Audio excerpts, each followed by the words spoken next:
Hello बच्चों, good morning.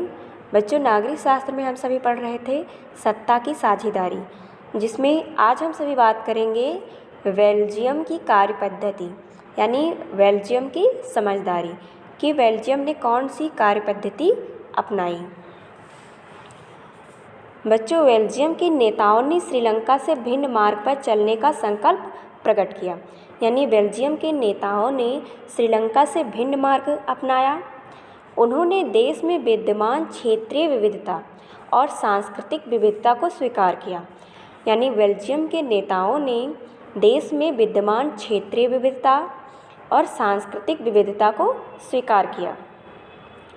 Belgium के नेताओं ने 1970 और 1993 के बीच अपने संविधान में 4 संशोधन मात्र इसलिए किए कि देश में रहने वाले किसी भी आदमी को बेगानेपन का अनुभव ना हो। यानी बेल्जियम के नेताओं ने 1970 से 1993 के बीच अपने संविधान में 4 संशोधन मात्र इसलिए किए कि देश में रहने वाले किसी भी आदमी को बेगानेपन का अनुभव ना हो और समाज के सभी लोग आपस में मिलजुल कर रह सकें।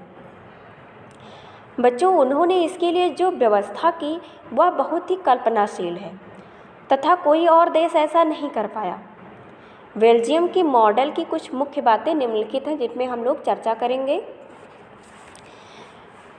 बच्चों, संविधान में इस बात का स्पष्ट प्रावधान है कि केंद्रीय सरकार में डच और फ्रेंच भाषी मंत्रियों की संख्या समान रहेगी।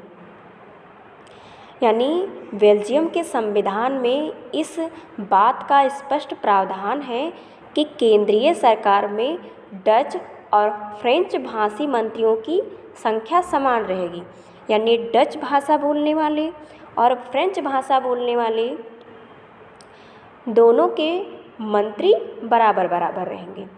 कुछ विशेष कानून तभी बन सकते हैं जब दोनों भाषाई समूहों के सांसदों का बहुमत उनके पक्ष में हो, यानी जब दोनों पक्ष सहमत होंगे तभी कोई विशेष कानून बन सकेगा।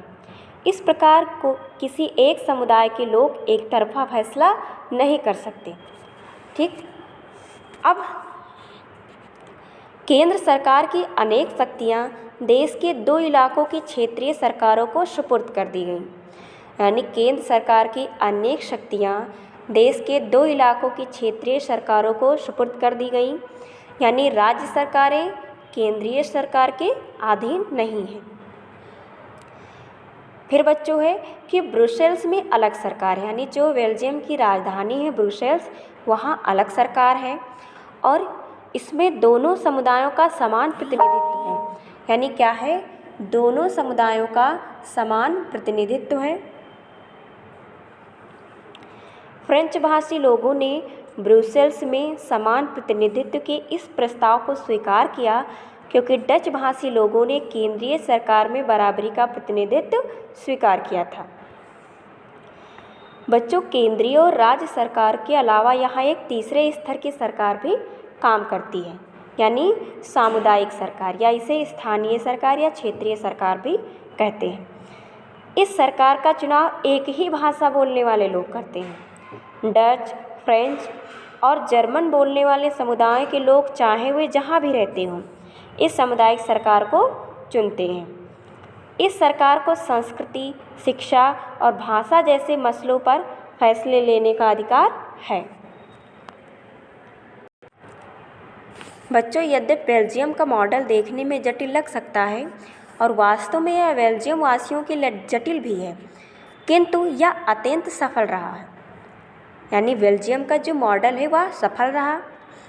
इससे बेल्जियम में गृह युद्ध की आशंका पर विराम लग गया, यानी इस मॉडल से बेल्जियम गृह युद्ध से बच गया। अन्यतः गृह युद्ध की स्थिति में बेल्जियम भाषा के आधार पर 2 भागों में बट गया होता। जब अनेक यूरोपीय देशों ने साथ मिलकर यूरोपीय संघ बनाने का निर्णय किया तो ब्रुसेल्स को इसका मुख्यालय बनाया गया। क्या बनाया गया? मुख्यालय बनाया गया। बच्चों, बेल्जियम और श्रीलंका की शासकीय व्यवस्था के अवलोकन से स्पष्ट है कि दोनों ही देश लोकतांत्रिक व्यवस्था के हिमायती हैं। फिर भी सत्ता में भागीदारी के प्रश्न को अनेक पृथक पृथक ढंग से हल करने का प्रयास किया। बेल्जियम के नेताओं को लगा कि विभिन्न समुदायों और क्षेत्रों की भावनाओं का आदर करने पे ही देश की एकता संभव है। इस एहसास के चलते दोनों पक्ष सत्ता में साझेदारी करने पर सहमत हुए, लेकिन श्रीलंका ने ठीक उल्टा रास्ता अपनाया और यह टकराव गृह युद्ध में परिणत हो गया। परिणाम स्वरूप दोनों पक्ष के हजारों लोग मारे जा चुके हैं। अनेक परिवार अपने देश से भागकर शरणार्थी बन गए हैं। इससे भी कई गुना ज़्यादा लोगों की रोजी रोटी चौपट हो गई है। हमारे क्षेत्र के देशों में आर्थिक विकास, शिक्षा और स्वास्थ्य के मामले में श्रीलंका का रिकॉर्ड सबसे अच्छा है, पर वहाँ के गृह युद्ध से मुल्क के सामाजिक, सांस्कृतिक और आर्थिक जीवन में काफ़ी परेशानियाँ पैदा हुई हैं। इससे यह पता चलता है कि अगर बहुसंख्यक समुदाय दूसरों पर प्रभुत्व कायम करने और सत्ता में उनको हिस्सेदार न बनाने का फैसला करता है, तो इससे देश की एकता ही संकट में पड़ सकती है। बच्चों, अब हम आगे जानेंगे कि सत्ता की साझेदारी क्यों आवश्यक है, यानी सत्ता की साझेदारी क्यों आवश्यक है। तो बच्चों, इस तरह सत्ता के विभाजन के पक्ष में दो तरह के तर्क प्रस्तुत किए जा सकते हैं, जिसमें पहला है सत्ता का विभाजन ठीक है क्योंकि इससे विभिन्न सामाजिक समूहों के बीच टकराव की आशंका कम हो जाती है, क्योंकि सामाजिक टकराव आगे बढ़कर प्रायः हिंसा और राजनीतिक अस्थिरता का रूप ले लेता है। इसीलिए सत्ता में भागीदारी देना राजनीतिक व्यवस्था के स्थायित्व हेतु अच्छा संकेत है। बहुसंख्यक समुदाय की इच्छा को समुदाय के अन्य लोगों पर आरोपित करना तात्कालिक रूप से लाभकारी हो सकता है, किंतु आगे चलकर यह देश की अखंडता के लिए हानिकारक सिद्ध हो सकता है। बहुसंख्यक समुदाय का आतंक मात्र अल्पसंख्यकों के लिए ही समस्या उत्पन्न नहीं करता, बल्कि यह बहुसंख्यकों के लिए विकट समस्या उत्पन्न कर देता। बच्चों, अब दूसरा तर्क है सत्ता का विभाजन लोकतांत्रिक व्यवस्थाओं के लिए उचित है।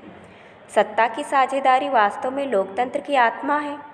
लोकतंत्र का मतलब ही होता है कि जो लोग इस शासन व्यवस्था के अंतर्गत हैं, उनके बीच सत्ता को बांटा जाए और ये लोग इसी ढर्रे से रहें।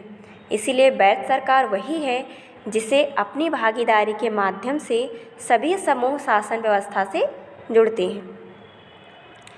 बच्चों, इन दो तर्कों से एक को हम युक्तिपरक और दूसरे को नैतिक तर्क कह सकते हैं। युक्तिपरक या समझदारी का तर्क लाभकर परिणामों पर जोर देता है, जबकि नैतिक तर्क सत्ता के बंटवारों के अंतर्भूत महत्व को बताता है। बच्चों, अब हम बात करेंगे सत्ता की साझेदारी के रूप कि सत्ता के साझेदारी के रूप कौन कौन से हैं। बच्चों, सत्ता की साझेदारी का विचार इस विचारधारा के अवरुद्ध आया जिसमें कहा गया था कि राजनीतिक सत्ता का विभाजन नहीं किया जा सकता है।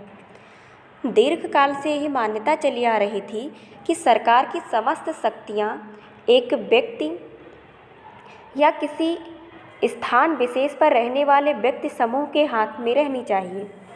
यदि निर्णय लेने की शक्ति बिखर गई तो निर्णय लेना और उन्हें लागू करना संभव नहीं होगा। किंतु लोकतंत्र का यह आधारभूत सिद्धांत है कि जनता ही समस्त राजनीतिक शक्तियों का मूल है। लोकतंत्र में स्वशासन की संस्थाओं के द्वारा अपना शासन चलाते हैं। एक अच्छे लोकतांत्रिक शासन में समाज के विभिन्न समूहों और उनके विचारों को उचित सम्मान दिया जाता है और सार्वजनिक नीतियां तय करने में सबकी बातें शामिल होती हैं। अतः उसी लोकतांत्रिक शासन को अच्छा माना जाता है जिसमें अधिकाधिक नागरिकों को राजनीतिक सत्ता में भागीदारी दी जाए या उन्हें भागीदार बनाया जाए। अब बच्चों, आधुनिक लोकतांत्रिक व्यवस्थाओं में सत्ता की साझेदारी की कुछ रूप प्रचलित हैं, जिसके उदाहरण इस प्रकार हैं, जिसमें पहला है विधायिका, कार्यपालिका और न्यायपालिका शासन के विभिन्न अंग हैं। यानी विधायिका, कार्यपालिका और न्यायपालिका शासन के विभिन्न अंग हैं। जिनसे शासन विभाजित और सुव्यवस्थित होता है। इसे हम सत्ता का क्षैतिज वितरण कहेंगे। इसे हम क्या कहेंगे? सत्ता का क्षैतिज वितरण, क्योंकि इसमें सरकार के विभिन्न अंग एक ही स्तर पर रहकर अपनी अपनी शक्ति का प्रयोग करते हैं। ऐसे विभाजन से यह सुनिश्चित हो जाता है कि कोई भी एक अंग सत्ता का असीमित उपयोग नहीं कर सकता है। इसमें प्रत्येक अंग का दूसरे पर अंकुश रहता है। इससे विभिन्न संस्थाओं के मध्य सत्ता का संतुलन बना रहता है। हमारे देश में कार्यपालिका सत्ता का उपयोग करती जरूर है, पर यह संसद के अधीन रहकर कार्य करती है। न्यायपालिका की नियुक्ति कार्यपालिका करती है, पर न्यायपालिका ही कार्यपालिका पर और विधायिका पर बनाए गए कानूनों पर अंकुश रखती है। यानी न्यायपालिका की नियुक्ति कार्यपालिका करती है, पर न्यायपालिका ही कार्यपालिका पर और विधायिका द्वारा बनाए गए कानूनों पर अंकुश रखती है। इस व्यवस्था को नियंत्रण और संतुलन की व्यवस्था भी कहते हैं। क्या कहते हैं? नियंत्रण और संतुलन की व्यवस्था। बच्चों, अब दूसरा रूप है सरकार के मध्य भी विभिन्न स्तरों पर सत्ता का विभाजन हो सकता है। जैसे देश भर के लिए एक सामान्य सरकार हो और फिर प्रांत या क्षेत्रीय स्तर पर पृथक पृथक सरकारें रहें। देश भर के लिए बनने वाली ऐसी सामान्य सरकार को प्रायः संघ या केंद्र सरकार कहते हैं। प्रांतीय या क्षेत्रीय स्तर की सरकारों को प्रत्येक स्थान पर पृथक पृथक नामों से संबोधित किया जाता है। भारत में इन्हें राज्य सरकार कहते हैं। प्रत्येक देश में सत्ता का विभाजन ऐसे ही नहीं है। विश्व के कई देशों में प्रांतीय या क्षेत्रीय सरकारें नहीं हैं, लेकिन भारत की तरह जिन देशों में ऐसी व्यवस्था है, वहाँ के संविधान में इस बात का स्पष्ट उल्लेख है कि केंद्र व राज्य सरकारों के बीच सत्ता का किस तरह विभाजन होगा। बेल्जियम में इस तरह की व्यवस्था अपनाई गई, किंतु श्रीलंका में नहीं। संविधान में इस बात का स्पष्ट उल्लेख है कि केंद्र और राज्य सरकारों के बीच सत्ता का बंटवारा किस तरह होगा। बेल्जियम में तो यह काम हुआ है पर श्रीलंका में नहीं हुआ है। राज्य सरकारों से नीचे के स्तर के सरकारों के लिए भी ऐसी ही व्यवस्था हो सकती है। नगर पालिका और पंचायतें ऐसी ही इकाइयाँ हैं। उच्चतर और निम्नतर स्तर की सरकारों के बीच सत्ता के ऐसे बंटवारों को ऊर्ध्वाधर वितरण कहा जाता है। क्या कहा जाता है? ऊर्ध्वाधर वितरण। बच्चों, अब अगला रूप है सत्ता का विभाजन विभिन्न सामाजिक समूहों जैसे भाषाई और धार्मिक समूहों के बीच भी हो सकता है। बच्चों, बेल्जियम की सामुदायिक सरकार इसका उपयुक्त उदाहरण है। कुछ देशों के संविधान और कानून में इस बात का प्रावधान है कि सामाजिक रूप से कमजोर समुदाय और महिलाओं को विधायिका और प्रशासन में भागीदारी दी जाए। देश में प्रचलित आरक्षित चुनाव क्षेत्र वाली ऐसी ही व्यवस्था विधायिका और प्रशासन में पृथक पृथक सामाजिक समूहों को सहभागिता देने के लिए की जाती है, जिससे लोग स्वयं को शासन से पृथक ना समझें। देश के अल्पसंख्यक समुदायों को भी इसी तरीके से सत्ता में उचित हिस्सेदारी दी जाती है। अब बच्चों, अगला रूप है सत्ता के विभाजन का एक रूप हम विभिन्न प्रकार के दबाव समूह और आंदोलनों द्वारा शासन को प्रभावित और नियंत्रित करने के तरीके में भी लक्ष्य कर सकते हैं। लोकतांत्रिक व्यवस्था में लोगों के सम्मुख सत्ता के दावेदारों के मध्य चुनाव का विकल्प अवश्य होना चाहिए। वर्तमान लोकतांत्रिक व्यवस्थाओं में यह विकल्प विभिन्न राजनीतिक दलों के रूप में उपलब्ध होता है। ठीक है बच्चों।